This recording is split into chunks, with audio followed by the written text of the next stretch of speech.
Hey, I'm Gaff from Gaff Takes Photos, and today I am back at Thaxted, and it's night again.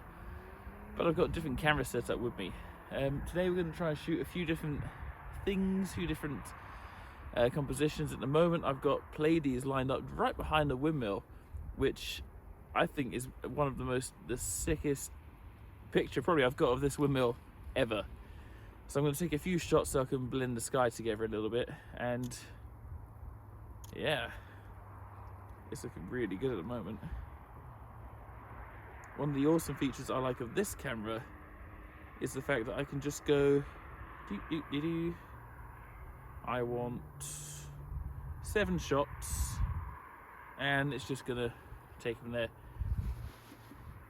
We are using a shutter speed of 1.6 seconds because of the lens. I'm using a 200mm lens, and we're using an ISO of, you gonna show me? Nope, and I've forgotten. I think it's ISO 4000, I think. And there's a lot of hue on this, so I'm gonna stop that for a second and carry on taking pictures with the light off. So, we have ISO 4000, exactly what I thought. 1.6 seconds, ISO 4000, f2, because this is an f2.8 lens, but I am using a speed booster, which gives me a little bit more light. And this is sort of a trial run to see exactly how it performs with Astro as well, because as long as it doesn't create too much coma, perfect, I'm happy with it. So we'll see how it performs tonight. I'm going to turn this light off and take a few more pictures though. One of the main reasons I've come out here is to get some star trails behind the windmill. Now, north is actually that way, so not going to get the big nice circle behind. I could move over there and get it, but I want to be face on.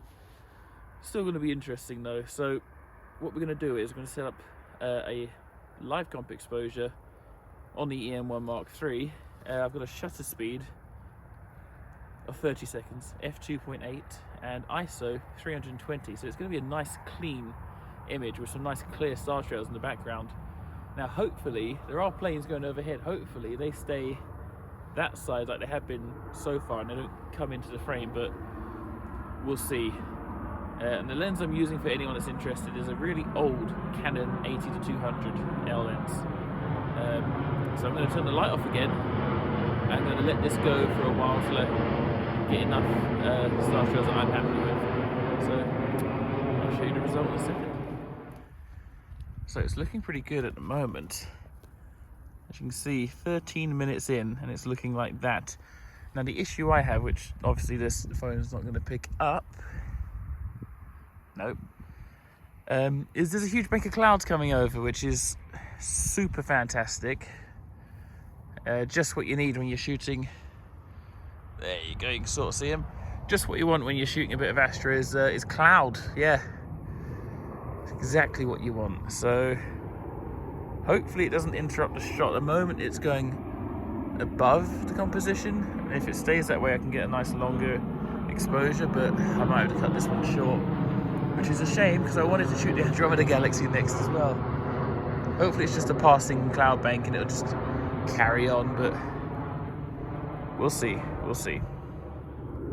Good news is the clouds aren't actually going to interrupt the exposure. Bad news is I think they've changed the flight path from Stansted off to my right, because now I'm getting a hell of a lot more planes just venturing into the scene. Thanks, Stansted. You think they'd be more considerate and just stop the planes for me? Like, do they even know who I am? And I'm not serious either. Alright, so I got a nice 45-minute long exposure of the star trails, which was awesome. But now I want to shoot Andromeda. The clouds have come, so that's not going to happen, unfortunately. That'll have to be saved for another day. What I will do is I'll get a nice wide shot using the 7-14 Olympus lens closer to the windmill, and that'll probably be it. Call it a night from then, because, well, can't do Astro when there's clouds out, can you? What a shame. Next time. So the clouds are absolutely determined to ruin every shot. They've They're really coming on quite fast, so I'm going to get a couple shots of this. It's not going to be anything special, but just to round off today with a couple wider shots. I'm shooting at 12mm on the 7-14 at f2.8, 20-second exposure with an ISO of 2000. I'm going to turn the light off again, take a couple more shots, and I reckon that'll be that. Alright, so lanes. So that's that. I'm pretty happy with the long exposure shot, the star trails. That is probably one of my favourite shots I've got this year, I'm not going to lie. And a couple of shots from here are fine. Yeah, hopefully next video I'll be able to shoot a little bit more deep space stuff. Fingers crossed. So yeah, let me know what you think. If you shoot Micro Four Thirds and astrophotography, drop me a comment. Let me know. It's always interesting. People say it can't be done, but I'm stubborn and I will prove them wrong. Anyway, I've been Gav from Gav Takes Photos. Don't forget to like, comment, subscribe, and do all that awesome stuff that helps me grow the channel. And I'll see you in the next video. Bye. That's nippy, innit?